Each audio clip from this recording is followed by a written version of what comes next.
For the most delicious turkey gravy, use our recipe made from scratch using roasted turkey pan drippings. We've already shown you how we make our favorite garlic herb roasted turkey, but if you're just looking for how to make gravy, this is the video for you. It's packed with amazing flavor, making it perfect for anyone preparing a turkey, especially for Thanksgiving. While your turkey roasts, you can get a jump start on the turkey gravy.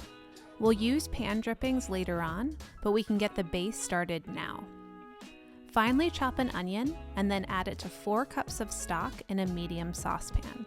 Toss in fresh thyme and a bay leaf and bring to a simmer. Add the neck and any offal that came with your turkey too. Now simmer covered for 1 hour. After an hour, remove everything but the onion and set aside. Our turkey is done. It needs to rest for at least 30 minutes, so let's finish up our turkey gravy. Discard the veggies at the bottom of the roasting pan. They've given their love. Now we need to separate the broth from the fat. This fat separator is really helpful. You pour it into the jug and then are able to drain the broth from the bottom. We need 3 to 4 cups of broth as well as a half cup of fat for our gravy. Pour the fat into a skillet. This will be for our roux, which thickens the gravy. When it's hot, whisk in 10 tablespoons of flour.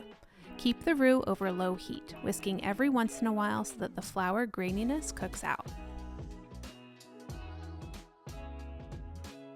Here's the broth I saved from roasting the turkey. I'm adding it to the onion stock we made earlier. For some extra creaminess, I'm also adding a 1/4 cup of cream. You can use more or less depending on your preference. Now bring that to a simmer and then whisk in the roux. As it simmers, the gravy will thicken nicely. We also have a helpful video showing how we roast the turkey used to make the gravy in this video. It's the roasted turkey recipe we are using from now on. We love it so much. A link is below. See you next time.